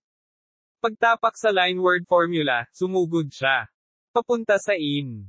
Bago pa man siya makarating sa paligid ng inn, natuklasan ni Chinyu ang 5 bakas ng kakaibang pag-uugali. Tahimik na nakatayo ang 5 taong nakasuot ng itim na damit na parang may hinihintay. Nang makita si Chinyu na pumapasok, ang ilang tao ay mabilis na tumingin sa kanya. Kasama mo ba ang demonyong itlog? Tanong ng isa sa kanila. Tumibok ang puso ni Chinyu. Ang mga taong ito ay talagang nandito para sa demonyong itlog. Ang demonyong itlog ay kasama ng taong tinatawag na Juwo. Ang batang ito ay napakalapit kay Juwo, biglang nagsalita ang isa pang lalaking nakasuot ng itim na damit. Ayos lang. Ibaba mo siya at gamitin para ipagpalit ang demonyong itlog, malamig na sabi ng isa pang tao. Malamig na sinulyapan ni Chinyu ang iilan sa kanila at hindi maiwasang mapangiti at sinabing, iilan lang sa inyo. Ang mga panloob na chi ng iilang mga tao ay lubhang malabo. Sa ilalim ng mapanuring mga mata ni Chinyu, ang kanilang lakas ay tila hindi kakilakilabot. Kaya't si Chinyu ay hindi nag-alala kahit kaunti. Sa makatuwid, inayos niya ang kanyang panloob na chi at nagplanong labanan ang mga taong ito. Ngunit sa sumunod na segundo, nagbago ang ekspresyon ni Chinyu. Ito ay dahil isang lalaking nakasuot ng itim na lalaki ang biglang sumulpot sa likod ni Chinyu bago pa siya makakilos. Napakabilis nito na kahit si Chinyu ay hindi makapag-react sa oras. Sa sandaling ito, naramdaman na lamang ni Chinyu na parang may kutsilyo sa kanyang likod, at para siyang tinitigil ng isang mabangis na hayop. Damaloy ang malamig na pawis. Nang hindi namamalayan. Pumunta ka sa impyerno. Sa kanyang gulat, sumigaw si Chinyu, tumalikod, at sumuntok. Gayunpaman, casual na itinaas ng kabilang partido ang kanyang palad at hinawakan ang kamao ni Chinyu. Ang mahinang pagpindot lang na ito ay naging malamig ang likod ni Chinyu. Hindi lamang madaling natunaw ang kanyang panloob na chi, ngunit maging ang espiritual na enerhiya sa kanyang katawan ay umaagos din palayo. Di man it, gustong bawiin ni Chinyu ang kanyang kamao, ngunit ang palad ng kabilang partido ay mahigpit na nakahawak sa kanyang palso na parang isang pang-ipit na bakal. Hindi siya makagalaw. Ang ilan sa kanila ay agad na tumingin kay Chinyu ng malamig na parabang nakatingin sila sa isang payaso. Sino ka ba talaga? Ulalas ni Chinyu. Hindi siya pinansin ng kabilang partido at malamig na sinabi, ang paggamit sa iyo upang ipagpalit sa demonyong itlog ay hindi isang kawalan. Gayunpaman, hindi sila gumagalaw. Sa halip, tumingin sila sa isang tiyak na direksyon na parang may hinihintay. Natahimik ang paligid. Maliban sa pakikibaka ni Chinyu, walang ibang kilusan. Si Chinyu ay labis na nabigla sa kanyang puso sa sandaling ito. Hindi niya maisip kung anong uri ng pag-iral ang mga taong ito. Sa sobrang nakakatakot na lakas, malamang na hindi sila mas mahina kaysa kay Yan Gayan. Whiz! Isang bagzo ng nakakatakot na hangin ang dumaan sa sandaling ito, na naging sanhi ng kanilang mga damit na lumipad sa hangin. Ang lamig ng buto ay nagpanginig sa kanila nang hindi mapigilan. Sa isang sulyap, para itong black hole na may dagwang bibig na nakabuka. Napakadilim noon at kinilig ang mga tao. Nandito siya. Sa sandaling ito, malamig na nagsalita ang isang lalaking nakasuot ng itim. Nang marinig ito, ang lalaking nakasuot ng itim na nakadikip kay Chinyu ay agad na gumamit ng higit na lakas sa kanyang kamay. Whiz! Lalo pang lumakas ang hangin. Ang orihinal na maliwanag na kalangitan ay natatakpan na ng madilim na ulap. Isang malaking madilim na ulap ang dahan-daang lumutang mula sa malayo, na sumasakop sa langit at lupa. Habang tinatakpan ng madilim na ulap ang kalangitan, dahan-daang lumitaw ang isang magsasaka na may magandang figure. Dahan-dahan siyang naglakad palabas ng kadiliman na parang nagkakaisa sa madilim na ulap sa kalangitan. Ito ay hindi kapani-paniwalang mahiwagang. Medyo kinabahan agad ang mga naruroon.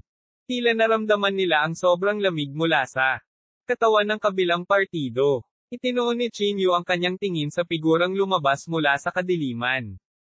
Gayunpaman, sa dilim, hindi malinaw na nakakakita si Chinyu.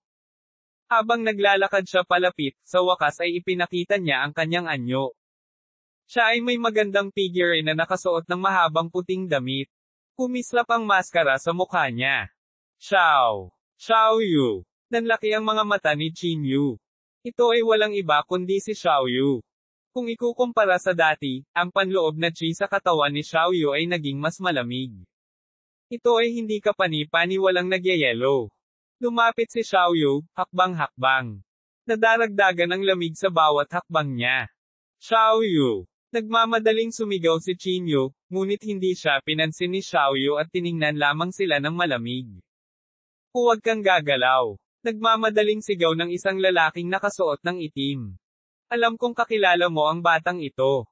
I advise you to mind your own business. Kung hindi, huwag mo kaming sisihin sa pagiging malupit. Malamig silang tiningnan ni Xiaoyu nang walang sinasabi. Walang makahuhula sa iniisip niya. Alam kong may nanunood sa itlog ng demonyo, pero papatayin mo siya kapag may lalapit dito.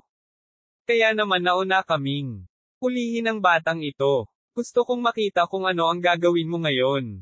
Gumisi ang isang lalaking nakasuot ng itim at sinabi. Tama. Kung maglakas loob kang lumapit, papatayin natin agad ang batang ito. Sabi ng isa pang lalaking nakasuot ng itim. Ngunit sa sandaling ito, ang lalaking nakaitim na nagsalita ay biglang natigilan. Sa sumunod na segundo, naging distorted ang kanyang ekspresyon, at patuloy na nanginginig ang kanyang katawan. Bago pa makabawi ang lahat sa kanilang pagkabigla, sumabog ang katawan ng lalaking nakasuot ng itim at naging isang pool ng blood mist.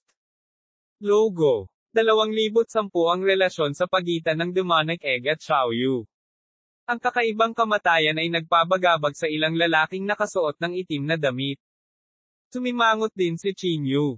Hindi rin siya sigurado sa paraan na ginamit ni Xiaoyu para kitilin ang kanyang buhay. Kakaiba ang babaeng ito. Mag-ingat kayong lahat. Nagmamadaling sigaw ng isang lalaking nakasuot ng itim. Sa sandaling ito, muling umatake si Xiaoyu. Nagsilabasan ng makapal na itim na kedeno mula sa kanyang katawan, bawat isa ay may dalang masama at nagyayelong aura. Sila ay hindi kapani-paniwalang nakakatakot. Agad na naging solemn na ang mga mukha ng lalaking nakasuot ng itim. Pinakilos nila ang kanilang panloob na kiss at handang mag-counterattack anumang oras. Rattle. Gumalaw ang mga kedena, gumawa ng nakakatakot na tunog. Ang tunog na ito ay tila nagmula sa kailaliman ng impyerno. Ito ay labis na nakakatakot at naging sanhi ng takot sa mga tao mula sa kaibuturan ng kanilang mga puso. Swoosh! Hindi nagtagal, ang mga kedena na ito ay bumaril sa kanila. Ang bawat kedena ay hindi kapani-paniwalang mabilis. Bagamat tila wala itong espesyal na internal chi, kinilig ang mga tao. Ang mga lalaking nakasuot ng itim ay natural na hindi nang ahas na maging pabaya. Pumutok sila ng sobrang nakakatakot na panloob na chi at sabay-sabay na iniabot ang kanilang mga palad para tanggapin ang kedena. Gayunpaman, may nangyaring nakakatakot. Ang mga tanikala ay tumusok sa kanilang mga palad at sinundan ng kanilang mga braso. Walang katapusang dinig ang tunog ng pagdurog ng mga buto. Nagkapira-piraso ang mga braso nila. Gayunpaman, hindi pa ito ang katapusan. Ang mga tanikala ay tumusok sa kanilang mga braso at dumiretso sa kanilang mga ulo. Ang mga lalaking ito na nakasuot ng itim na damit ay natural na hindi uupo at maghintay ng kamatayan. Agad nilang inilabas ang kanilang mga kayamanan upang protektahan ang kanilang mga ulo. Gayunpaman, ang mga kedena na ito ay gawa sa hindi kilalang mga materyales. Tila walang makakapidyaw sa kanila. Sa sandaling ang mahiwagang artifact ay nakipag-ugnayan sa kanila, ito ay nabasag. Bang! Bang! Bang! Ang mga tanikala ay tumusok sa kanilang mga ulo gaya ng inaasahan, at ang kanilang mga ulo ay sumabog. Sa dulo ng kadena, may bakas ng liwanag. Kung titingnang mabuti, malalaman ng isa na ang liwanag na ito ay isang primordial spirit. Hindi lamang kitilin ni Xiaoyu ang kanilang buhay, ngunit kinuha din niya ang kanilang mga kaluluwa. Ang ekspresyon ni Qinyu ay napakapangit. Kahit na ang babaeng kaharap niya ay matandang kaibigan, natakot pa rin si Qinyu. Si Xiaoyu ay naging sobrang nakakatakot ngayon. Wala siyang maramdamang init mula rito. Para siyang isang malamig at walang awa na makinang pamatay. Walang makakapidyaw sa kanya. Ikaw, huwag kang lalapit, kung hindi papatayin ko siya. Nataranta ang lalaking nakasuot ng itim na nakadikit kay Qinyu. Hindi niya inaasahan na ang lakas ni Xiaoyu ay sobrang nakakatakot kaya hindi sila makaganti. Ginamit ng lalaking nakaitim na damit si Qinyu para harangin ang kanyang harapan at sinabi sa nanginginig na boses, kung maglakas loob kang lumapit, papatayin ko ang batang ito. Ginagarantiya ko. Paf!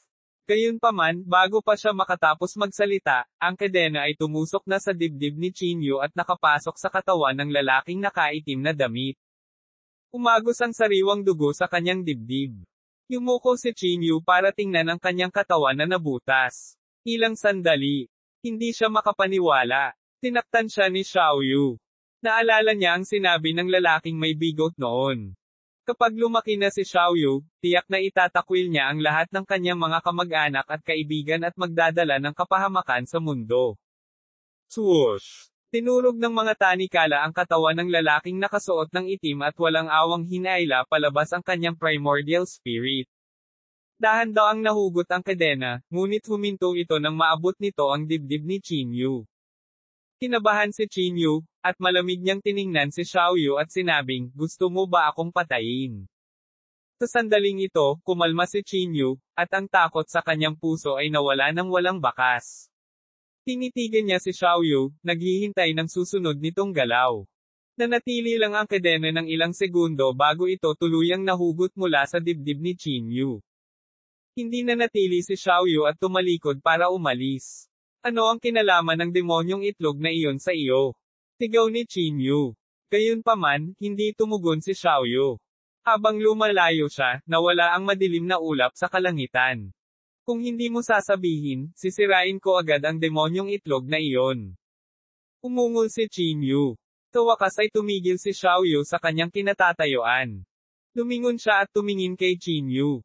Sa pamamagitan ng maskara, nakikita ni Chinyu ang kanyang malamig na mga mata. Nawala ang dating inosenteng tingin, napalitan ng walang katapusang lamig.